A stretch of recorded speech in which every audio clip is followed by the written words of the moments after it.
balitang sigurado, tapat na serbisyo, at mga komentaryong numero 1. Yan ang hatid sa inyo ng himpilang may todong lakas. DWIZ 882. Ito po ang inyong lingkod, Didi Magpayo. Samahan po ninyo ako sa palatuntunang Bella Filipina. May kwentuhan, tugtugan, at awitan. Mga himig nating napakagaganda. Halina po tayo'y magtipan. Bella Filipina, tuwing linggo sa DWIZ 882. DWIZ Balita Nationwide. Kalimunan ng mga balita na kinalap ng buong puwersa ng DWIZ News Gathering Team. Araw-araw na mapapakinggan sa umaga at hapon. Basta balita, walang makakalagpas sa IZ Balita Nationwide. Subaybayan araw-araw sa DWIZ 882 AM Radio at sa internet sa www.dwiz882am.com. DWIZ Balita Nationwide. Karambola Nationwide na! Napapakinggan na sa iba't ibang bahagi ng bansa ang programang siksik sa matalino at makabuluhang talakayan sa 89.5 Home Radio Tacloban, 89.3 DWIZ Dagupan, 94.3 DWIZ Palawan, 106.7 Home Radio Cebu, 98.7 Home Radio News FM Davao, 92.3 Home Radio Legazpi, 93.5 Home Radio Cagayan de Oro, 98.3 Home Radio General Santos, 89.5 Home Radio Iloilo, at sa 95.1 Home Radio Naga. Pakinggan ang Karambola kasama ang mga host ng programa na sina Conrad Banal, Jonathan De La Cruz, and Attorney Trixie Cruz Angeles. Karambola, Nationwide na! DWIZ. Narito na ang programang kukumpleto sa inyong Saturday night. Beyond Wellness. Usapang pangkalusugan, pagnenegosyo, relasyon, at marami pang iba. Be inspired sa malalim pero kwelong kwentuhan sa Beyond Wellness with Miss P. Princess Javier Castro. Beyond Wellness.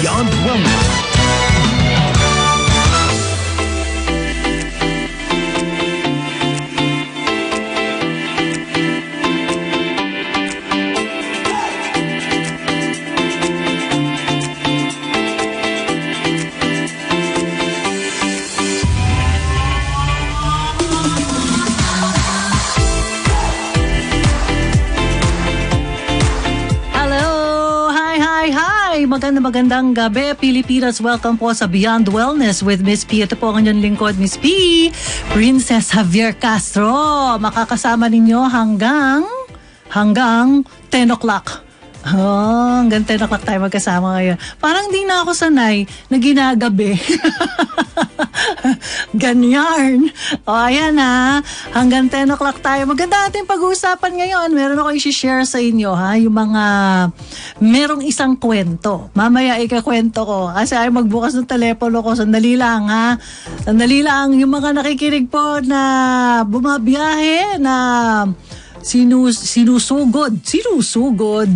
sinusuong ang baha at sinusugod ang lakas ng ulan. Ang lakas ng hangin. Ang lakas ng hangin. Ako, ingat po kayo ha, yung mga bumabiyahe nating mga kababayan. Sandali po lang ha. Ako ay magbe-break lang ng mabilis. Ito, si Kuya Fred. Ang oras po sa buong Kapulaan, 5 minuto na agad yon, makalipas ang alas 9 ng gabi.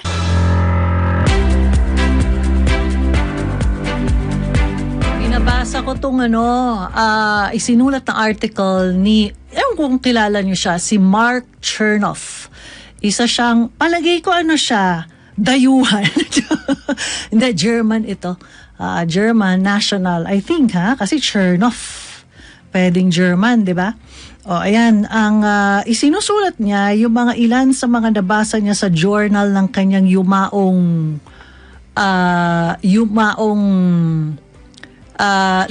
Lula. Ayan. Sabi niya, marami akong mga natutunan dun sa mga naisulat sa journal ng kanyang lola. Yan. Gusto ko i-share to. Hindi, mahaba-haba ito, pero hindi ko po ito i-share sa inyong lahat dahil aabutin tayo ng hanggang kinabukasan sa sobrang dami nito. Kung ano lang aabutin ng oras ko, ha? At of course, gusto ko rin acknowledge dito si Mark at saka si Angel ito eh. Pero ang last name po ni Mark ay si Chernoff. You can actually look for him. Isa to sa mga sinishare ko sa mga social media accounts ko sa TikTok and YouTube. I'm making now shorts. Matagal na ako nag-shorts. Bata pa ako nag-shorts na ako. Hindi, pero yung short videos ba on YouTube. Yan, yan ang yan aking ang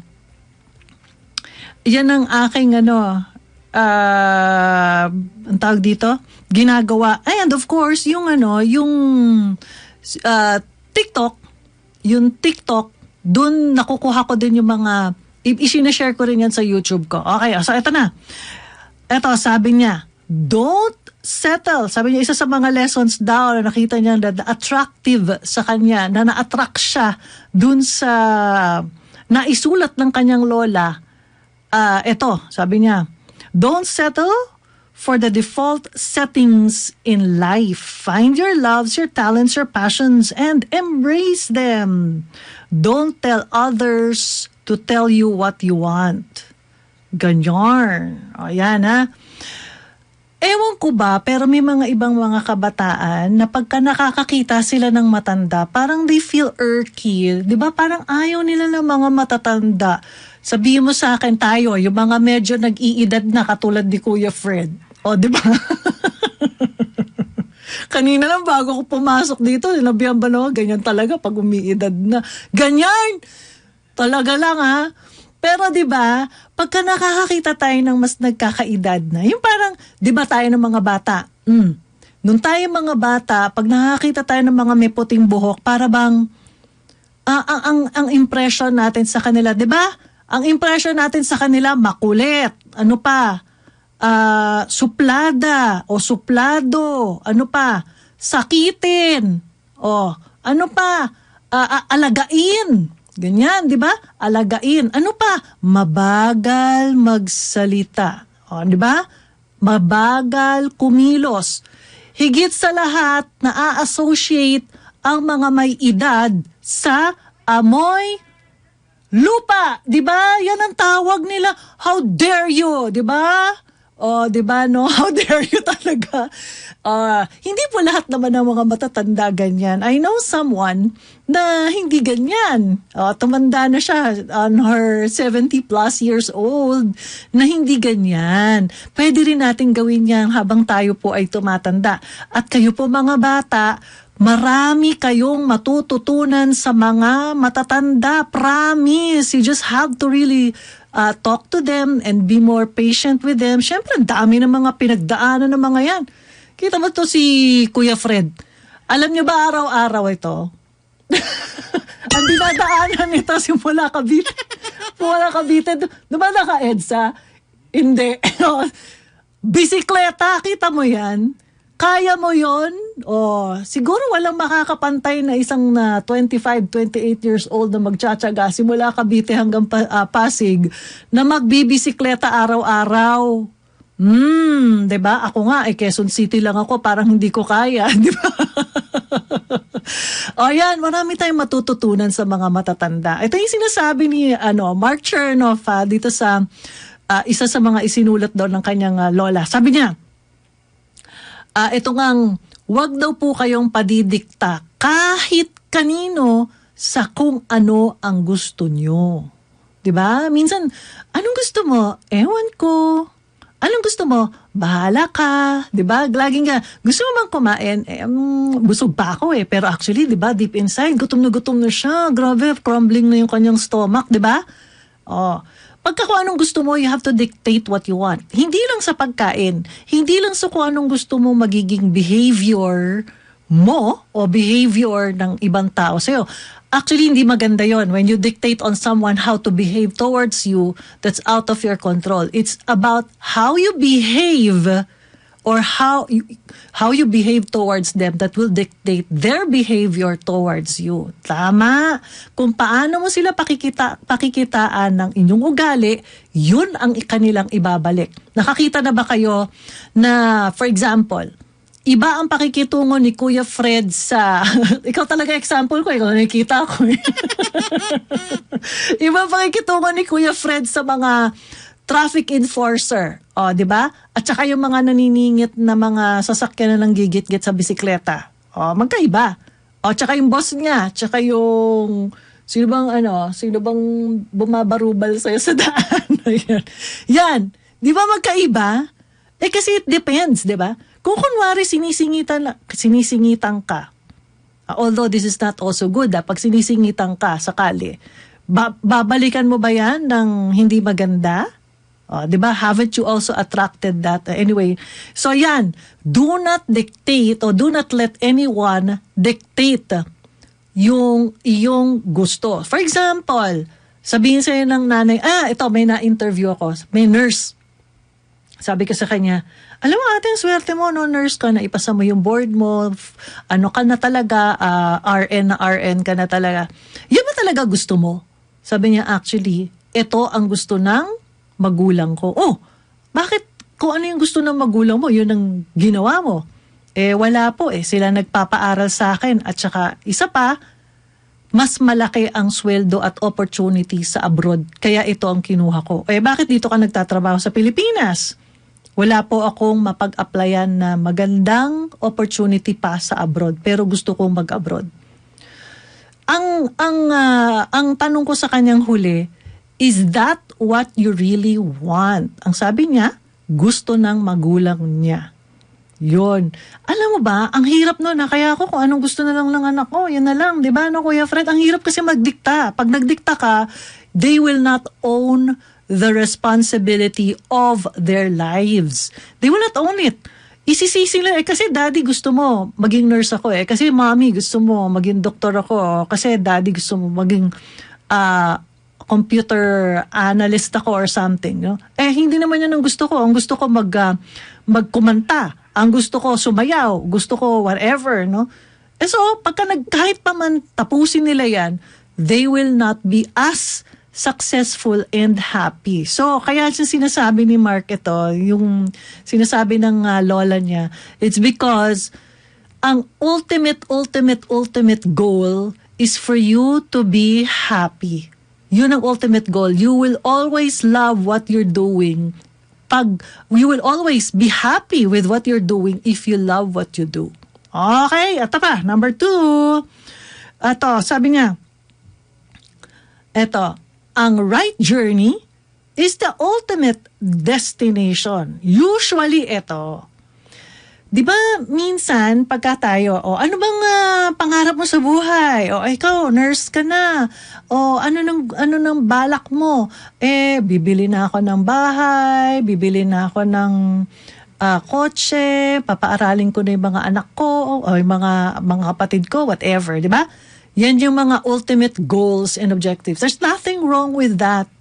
Pero ang ultimate is not just the goal. The ultimate is the journey towards the goal. Remember, we are all human. We are all spiritual beings having a human experience. So we'll just enjoy the experience. So kunwari, ang gusto natin ay maging successful or magkaroon tayo ng bahay, magkaroon tayo ng whatever, material things, wala namang masama dyan di ba? Or magkaroon ng magandang relationship. Yung going towards, the journey from where you are towards to where you're going is the most important thing. Ito nakwento ka na before. It's just like, pag bumabiyahe ka from your house going to a destination, say example, Baguio, hindi ba mas masarap yung kwentuhan sa sasakyan? Kaysa yung pag nandun ka na, masarap din yung experience of, yung enjoying the experience of the scenery, kung saan kayo nagpupunta. That's part of the journey. Pero di ba, mas maganda yung habang papunta pa lang kayo doon, hindi nyo nga alam where to stop over, kung saan kayo pwedeng yung mga pwede nyo pang ma-experience, yun yung masarap. The journey itself, yun dun ka mag-enjoy. Actually, pag narating mo na yung gusto mong marating, eto, may mga bata, sabihin na paglaki ko, gusto ko bumili ako ng ganitong klaseng sasakyan. Nung lumaki na siya, nakuha niya na yung sasakyan niya na yun, ibang sasakyan naman ang gusto niya. Because we are just, we are, what do you call this? Parang inaano natin yung ating wants, no? We don't stop wanting. Ganun talaga ang nature. So while you want something, the journey of getting that something that you want is the most important thing. So kunwari, nagkaroon ka na ng bahay, importante yung iniisip nila kasi pagka kailangan ko mag-ipon dahil bibili ako ng bahay, hirap na hirap na ako mag-ipon dahil naguhulog ako ng bahay, etc. Diba ganyan? Instead of that, then just enjoy that every moment, every single day that you wake up is one step closer to where you want to be. Kaya enjoy mo lang yan. Sometimes, may kita mo, 30 years old, 28 years old, pero mukhang 45 years old na. Hindi katulad namin ni Kuya Fred. Di ba, Kuya Fred, 80 na tayo. Oh, pero 30 lang itsura namin. O, di ba? Aniwala ka ba dyan? Oh, di ba? Ganon. Huwag masyadong, don't be too hard on yourself. In other words, you just enjoy life and pararating mo yan. Makukuha mo din yung gusto mo. At for sure, pag nakuha mo yung gusto mo, you are still going to want something more. Yan. Okay, ano pa? Ito, sabi niya, the willingness to do hard things opens up to greater opportunities. Galing na na. Minsan, pag kayo mga difficult things, di ba, no? Parang, kunyari, magbe-build ka ng business, magmamaster ka ng isang skills, or maintaining a good relationship with your loved one. Those things are hard to do. Hindi naman lahat ng kamag-anak mo are lovable. Tama? Di ba? At hindi lahat ng nagbubukas ng negosyo ngayon bukas successful. Tama? Hindi rin naman lahat ng may mga gustong skill na magawa ay nung ginusto nila kinabukasan magaling na sila. For example, artist ka. Gusto mo ng drawing. Kahit na sabihin mo magaling ka and you want to be, you want to be good at with what you do, hindi naman pwedeng magaling ka na kaagad mag-drawing ng human figure or yung mga kamay or face, 'di ba? O magaling ka na kaagad gumamit ng charcoal. There is always a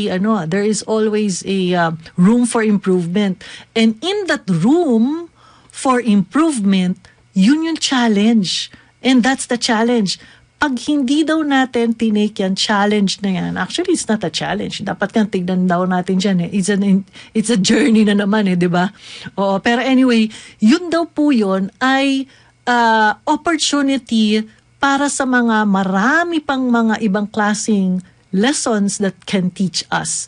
So, for example, actually ito, I've been in the industry ngayon September 21, alam nyo ba na I will be ilang years na ba ako?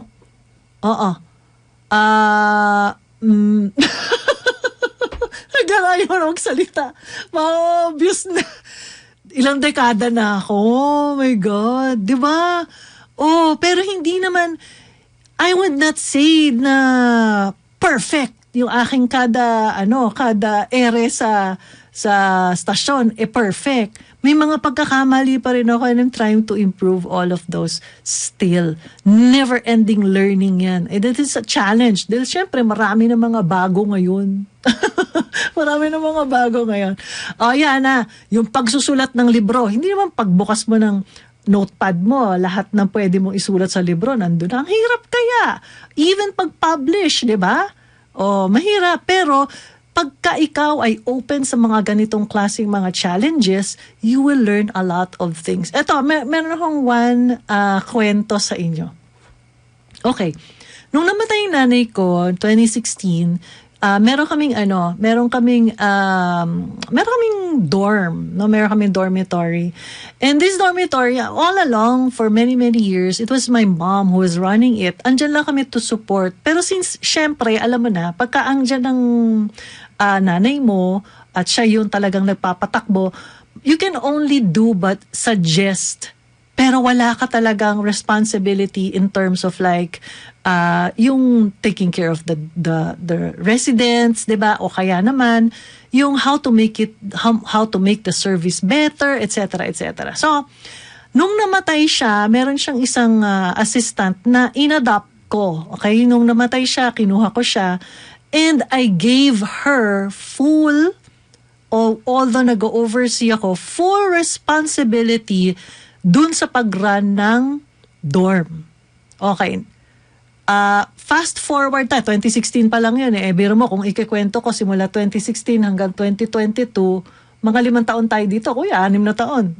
Hindi na tayo magkakwento ha. Fast forward tayo ng 2022, itong assistant ko na to, nawala na siya sa akin. So, I have to take responsibility. Me and Harry had to take responsibility. Kaya siguro ko nagka-migraine last week. O yan. Anong challenge doon? To really relearn. Actually, alam mo naman kung paano patatakbuhin eh, di ba? But you have to relearn everything. Like, ano bang meron? Paano mo ba mapapadali yung mga proseso? Especially, nag-open ulit ng school. So, pwede mo na siyang i-offer ulit sa mga schools. Nagkaroon ng strategy. So, nagkaroon ng open opportunity. So, those challenge became an opportunity for me to where this dormitory is going. Diba, no? Awa ng Diyos. Naku po, maraming salamat. Ilan na lang, punong-puno na kami. Grabe, halos nagsasalubungan na sila sa gate. Maraming salamat po, Diyos ko. Naku talaga, promise. Dahil dyan, Kuya Fred, alam mo na. Yan. Eto pa. Kinakailangan when you face with challenges, kinakailangan daw po, you have to face it with gladness, with joy, dahil marami ang ipapakita sa'yo ng mga opportunities. Actually, oo nga. Oo nga. Ang dami naming mga nagawa na mga nag-open up to new opportunities. Naku, maraming salamat. Okay, ito pa. Small incremental changes always change in the long run. Ano daw? Okay, small incremental changes a lot of things in the long run. Okay. Ibig sabihin lang nito, it's just like training your muscle to do what it's supposed to do para ma-perfect niya yung dapat niyang gawin o yung kanyang function. For example, it's just like parang nagji-gym ka, 'di ba? Gusto mo magkaroon ng magandang abs or magandang biceps kunwari, 'di ba? If that was the goal, then pupunta ka sa gym ng may schedule or you will do exercises ng may schedule because you have an ultimate goal. The goal is lumaki yung katawan mo, magkaroon ka ng shape. Pero hindi mo yan makikita every single day. Ibig sabihin ba, pag nag-gym ako ngayon, mamaya pagtingin ko sa salamin, malaki na katawan ko, sexy na ako, maganda ng biceps ko, mas maganda na yung chan ko, etc. Ganon? Hindi. Kinakailangan gawin mo yan on a more regular basis. Sabi nga, incremental. Ibig sabihin, more regular na in the long run, makikita mo yung resulta. Kaya yung mga iba na nagwe-weight loss, sabi na, tagal ko lang ginagawa to, 1 buwan na. Di pa ako nababawasan kahit 1 pound. Di ba? Tapos nadidismaya na sila, tapos binibitawan na nila yung weight loss program nila. Weight loss program would mean exercise, and of course, proper diet, no, and magandang lifestyle, you sleep well, etc. So, ano nangyari? Di binitawan, o di wala na. Ang pinakamaganda, yung mga maliliit na ganyan, every single time, makikita mo, give it some time, give it 3 to 6 months, maglulose ka din ng weight. Yan ito yung lagi naririnig natin eh. Let's take one step at a time. Di ba, no? Actually, mas sanay tayo dun sa instant gratification. Instant gratification. Yung gusto natin, pag ginawa natin yung effort ngayon, bukas, andyan na. Parang lahat fast food.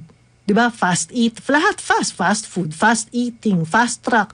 Di ba lahat gusto natin mabilis? Hindi po pwede yan pagka gusto nating talagang mag-grow dun sa ating ginagawa. So, for you to be able to get to where you want to go, sabi niya, incremental changes. Kaya kinakailangan maging patient ka sa sarili mo. Huwag kang masyadong mainip. Dadating din yan. Huwag kang mainip. Gusto mo pumayat? Pag sinabing disiplina, dapat bawasan mo ng pagkain, ng kanin, ng sweets, ng ice cream, asukal, etc. Diba? Pag binawasan mo yan, then liliit ka. Ito nga, challenge ko yung mga nagpapapayat, pag tinatanong, paano ka ba pumayat, Miss P? Huwag ka kumain ng kanin or any carbohydrates. This is no secret. Huwag kang kumain ng anything that can turn into carbohydrates for 2 weeks. 2 weeks lang. Tingnan mo, papayat ka. Dapat magawa mo.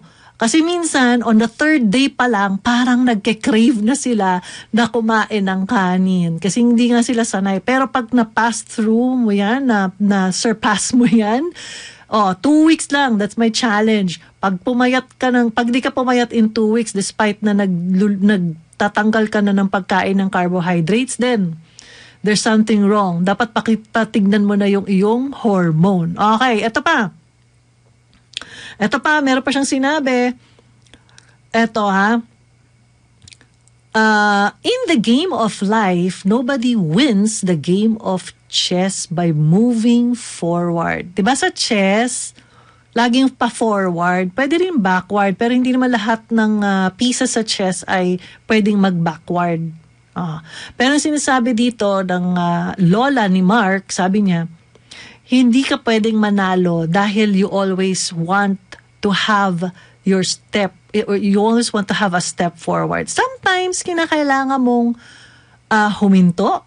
Sometimes, kinakailangan mong mag-step back. Diba? Sometimes, kinakailangan mong mag-U-turn. Kinakailangan mag-U-turn. Kinakailangan bumalik. O kinakailangan huminto. Kinakailangan mo mag-step back. Bakit?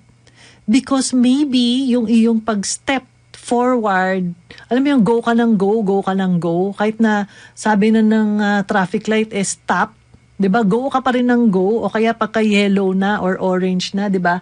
Mas mabilis pa takbo mo, 'di ba? Dapat hindi po. Dapat po pagka kayo ay medyo parang bakit kahit na sobrang porsigido ko porsigido ako sa ginagawa ko, bakit ba parang hindi ko marating yung dapat ko marating? It's because maybe God is telling you something. You have to stop. You have to stop first, reassess, and recalibrate. Yorn, ganyan. Para minsan pagka one dead after the other, minsan parang feeling mo, tama ba tong direksyon ng pinupuntahan ko? Kaliwa ba dapat? 'Di ba? Actually, pagka huminto ka, then ang ibig sabihin lang ng hinto, meaning pag sinabing hinto ka, meaning you have to pray and meditate. Because when you pray, you align yourself with what God wants you to do, and when you meditate, you will hear some hints of hints of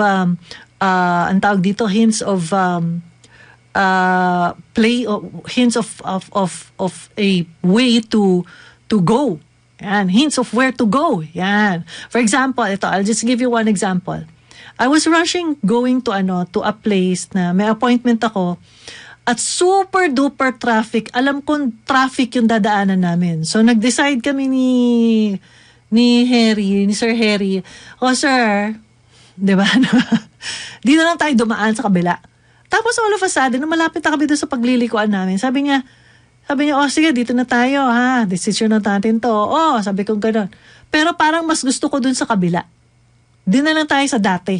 Alam mo, sinunod namin yung, alam mo yun, yung parang bulong ba? May mga ganun tayo, 'di ba? Yung mga, dito na lang ako dadaan. Or, dito ka dumaan. Alam mo, maliwanag yun eh. Dito ka na lang dumaan. So, sundin mo siya. Alam mo, hindi ako na traffic. I was able to reach the place of destination, usually 45 minutes. Nakuha namin ng 25 minutes. Ganyan. Maaga pa ako dun sa supposed to be ka-meeting namin. So, minsan ganyan eh. I'm not saying na hindi ako, ang tawag dyan, yung hindi ako pumapalpak dun sa pag-meditate and pray. Sometimes, namimiss ko yun. Sometimes, pagkapagod na pagod ka, parang hindi ka nakakagising dun sa oras dapat na magme-meditate ka. Minsan, sa sobrang pagod mo na, para bang, ang dami ko pang gagawin. Parang takbo-takbo ka na. I mean, pero at least I am trying my very best to give myself some time to meditate in the morning. Especially in the morning. You offer the day to the Lord para alam mo yung, you'll be guided all the time. Eto nga sabi ko nga noon kasi syempre, mga iba, pagka nagtatanong tungkol dun sa nagre-rent, dun sa place, kunyari, sabi ni Kuya Fred, gusto ko yung room ganito, ganyan. Syempre, marami din magtatanong. Alam mo yan, nag-aagawan sila dun sa isang kwarto.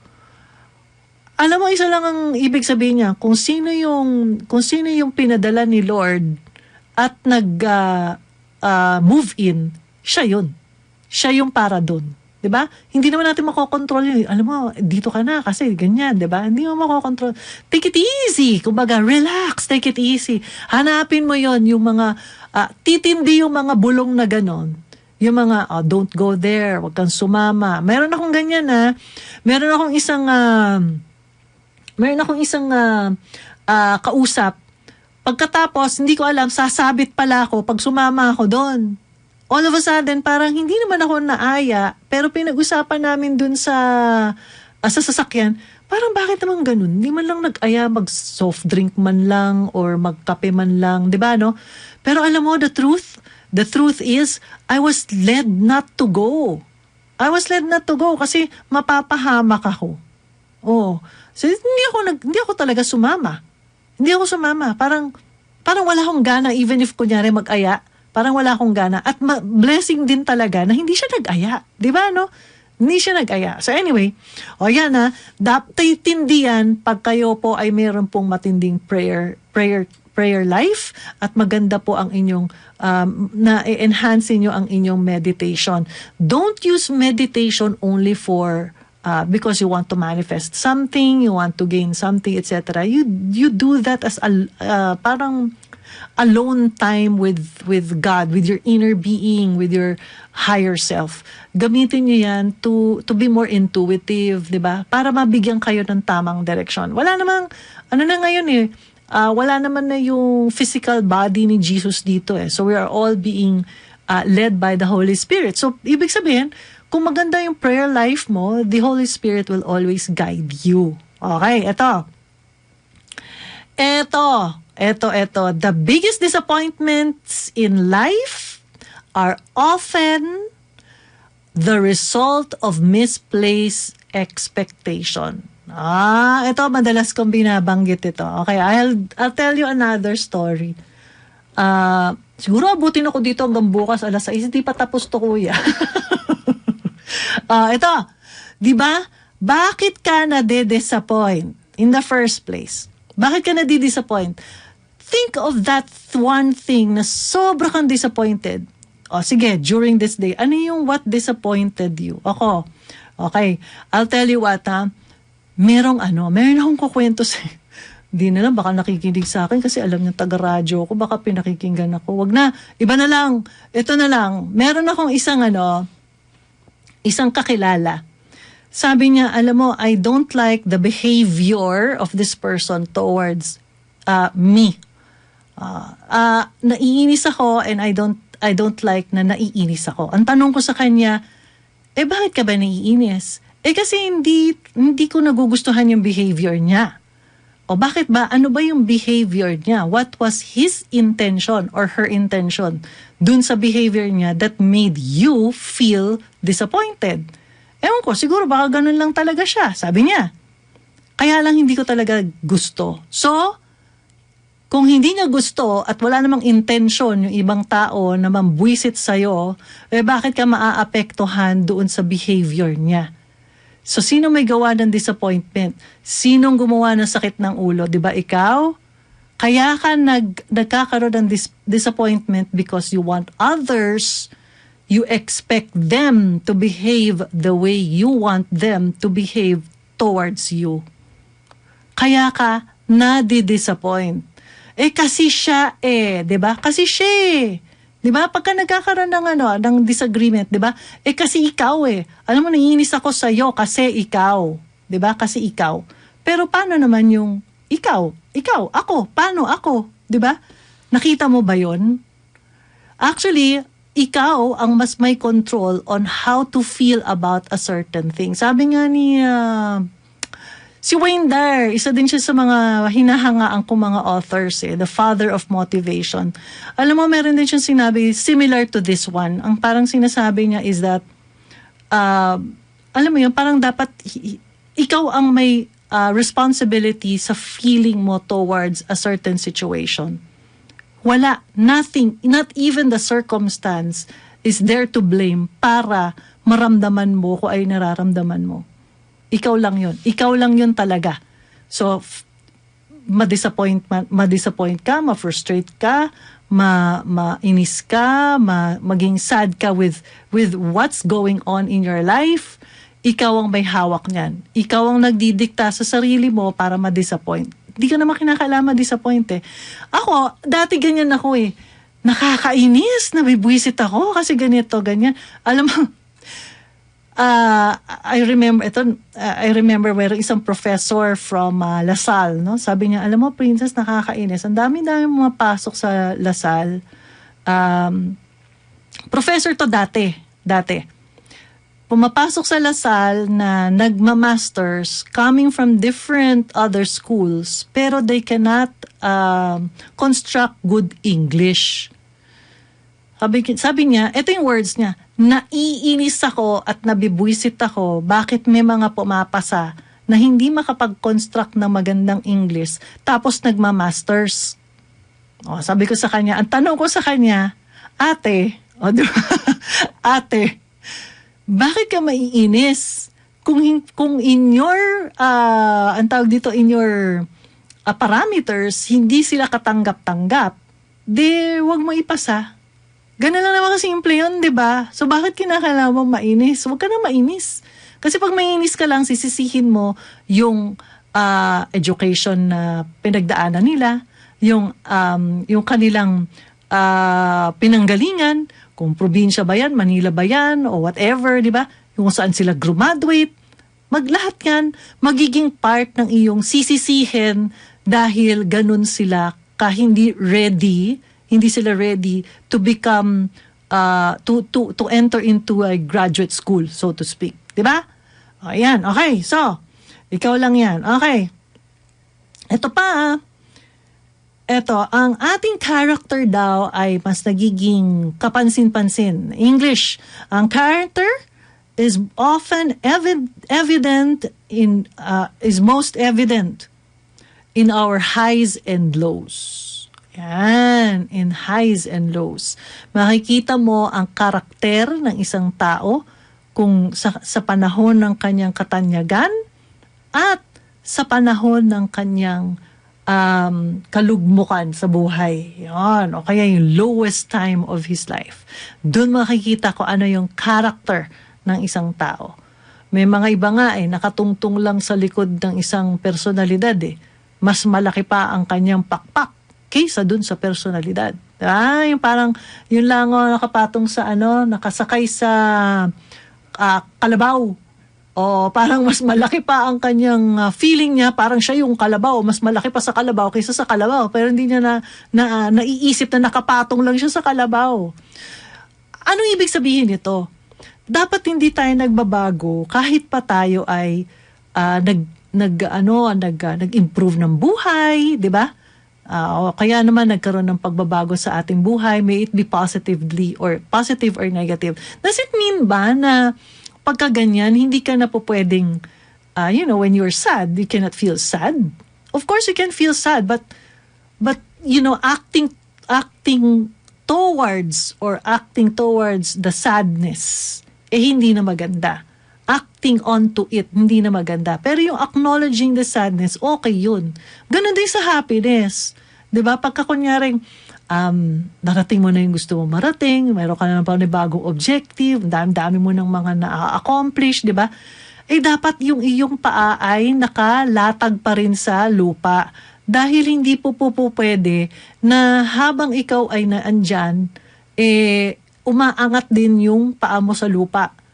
Pag umangat yung paa mo sa lupa at masyadong mataas yung iyong paglipad at hindi mo nakikita yung mga taong nadadaanan mo, remember na yung mga taong nasalubong mo o nadaanan mo sa iyong pag-akyat, yun din yung mga taong sasalubungin mo pagbagsak.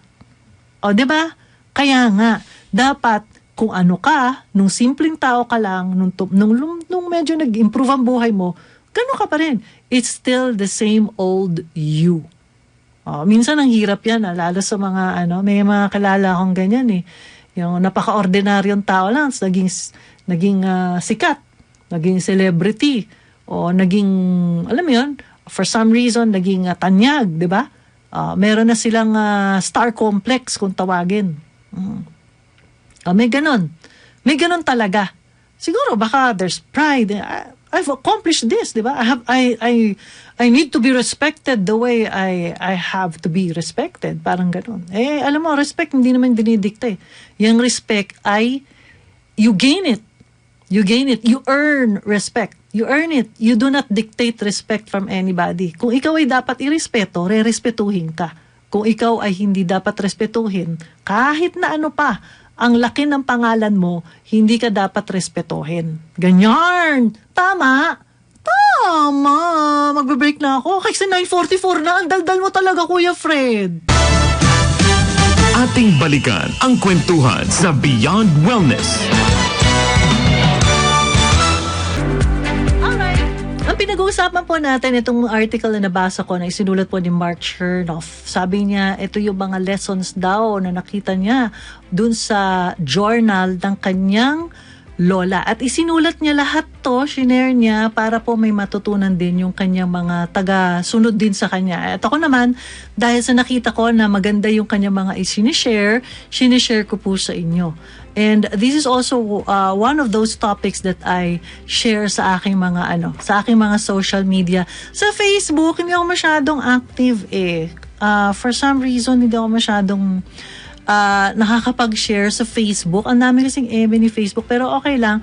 Doon sa TikTok tsaka sa YouTube, marami akong sinishare dyan na videos, ganyan. And later on, siguro, mas marami pa akong mga ma-share. At least once a day, meron akong ina-upload dyan ng mga videos, mga snippets na pwede natin makunan ng inspirasyon. Yun lang naman ang gusto ko dyan, to inspire more people, motivate them to be better persons. So, di ba? To be better person and human being. Eto, sabi pa, life changes from moment to moment and so can you. Ganyan. Diba? Usually, pagka ikaw ay nasa, kunyari parang mga problema, kunyari nagkaroon ka ng argument or disappointment, whatever that bad experience is, usually, anong ginagawa natin? Naghahanap tayo ng, ang tawag dito, ng karamay. Naghahanap tayo ng pwede natin mapagsandalan o mapagbulungan. Wala naman pong problema doon. But the thing is, sometimes it's you tell the story over and over and over and over again. Para bang siram plaka, whereas dun sa, for example, may narinig kang nakakatawa, hindi mo naman pinag-uusapan yan. Natawa ka lang and that's it. Diba? Or pwedeng i-share mo sa friend mo, o diba, o sa partner mo, o whoever who's close to you. Tapos, yun lang.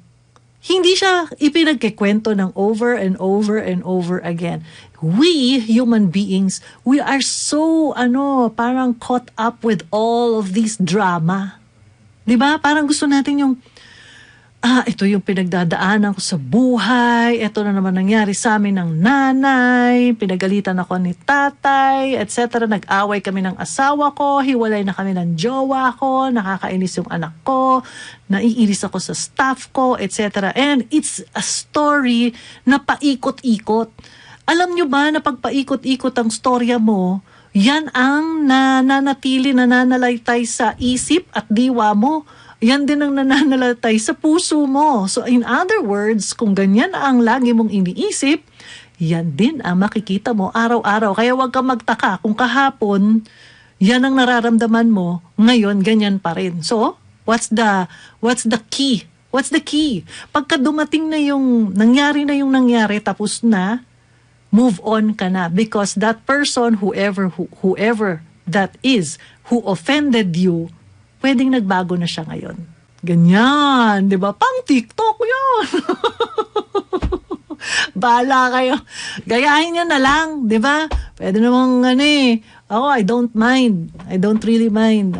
Ako, yung mga ginagawa ko dito, I'm just enjoying it. Alam mo, sa totoo lang, mayroon ako narinig na isang, di ko nababanggitin ko saan basta umi-ere din to, sa ibang stasyon Alam mo yung topic ko dito, tatapik niya yan sa mga susunod na araw niya. Oo, di na kita babanggitin. Pero, okay lang yun, te. Ito pa. Yung pong yung pong meron akong kakilalang ganyan yung parang mahilig sa mahilig ibalik ang mga nakalipas, lalo na yung mga bad experience. Ito, you can fight and win the battles today only no matter what's happening. Okay, tatagalogin ko na lang to. Okay, you take one step at a time. Parang ganun din to Yung battle mo of today, you fight it today. Bukas, it's going to be a different story. Alam nyo, pagka ang isang problema, wala kang magagawa, let it go. Naalala ko yung merong isang, story ng isang nagko-consult siya kay Abraham Hicks. Sabi niya, paano ba ang gagawin ko kung kunwari, andun ako sa isang sitwasyon na wala talaga akong magagawa. Wala na talaga. I have done everything and still I can't stop. I cannot stop. Sabi ni Abraham Hicks, alam mo, kung ikaw ay nasa alapaap, tumalong ka from the helicopter, tumalong ka nang wala kang parachute, kahit na mag-iba-iba ka pa ng pwesto, pinahirapan mo lang ang sarili mo, babagsak at babagsak ka rin. Nang either buhay o patay. Dalawa lang yun, di ba?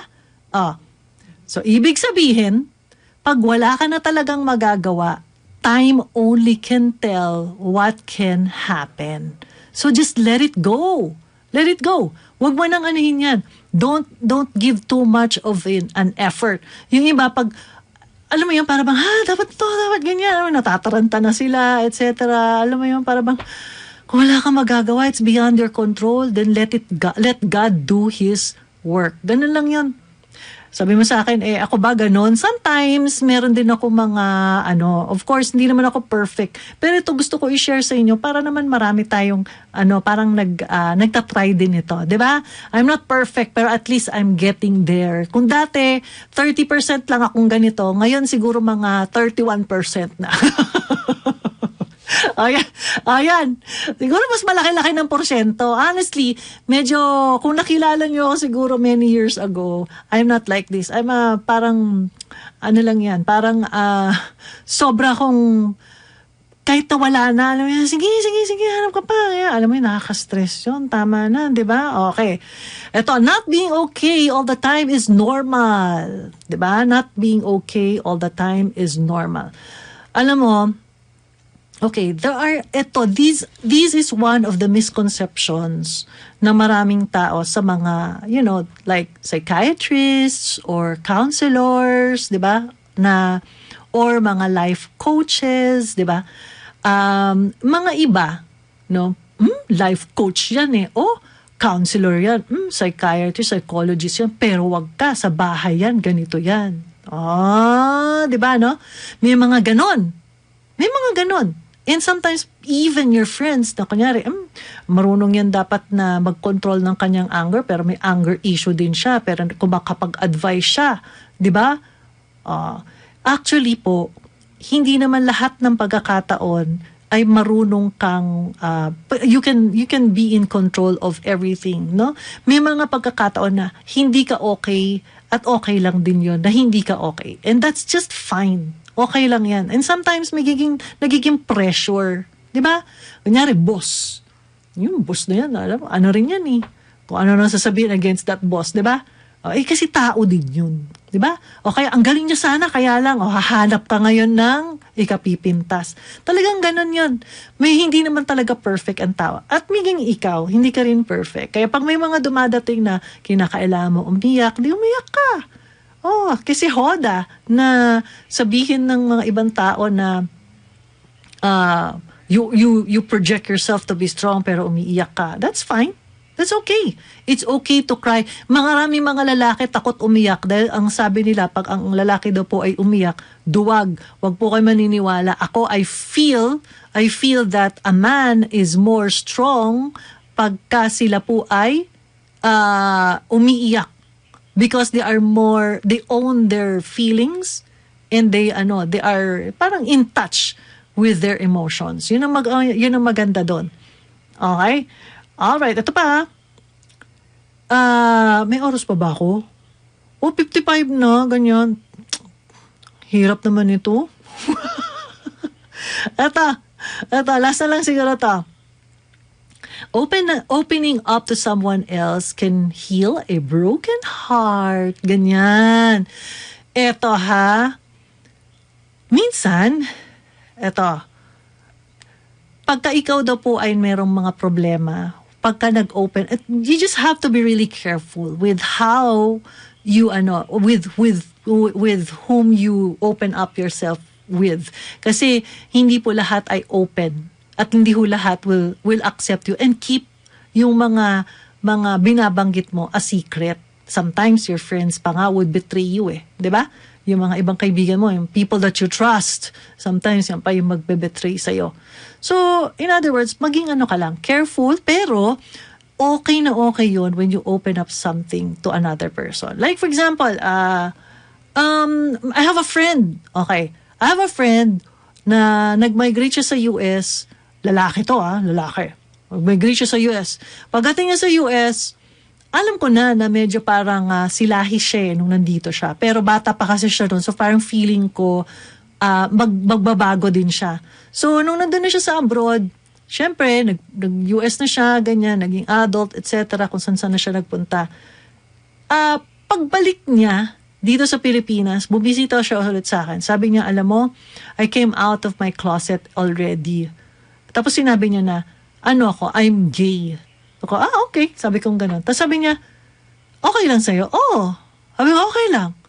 Pag gay ka ba, iba na ba ang mo? Iba ka na ba pag gay ka? Ikaw lang din yan. I just preferred to be just like that. So, yun lang yun. So, alam mo yan, para bang nagkaroon siya ng relief. No? Nagkaroon siya ng relief. So, pag may nag-open up po sa inyo, don't ever discourage that person kasi pinagkakatiwalaan ka. At ikaw din, kung nag-open up ka dun sa isang tao, don't ever feel na parang you are being judged dahil baka nga namang hindi. Ganyan.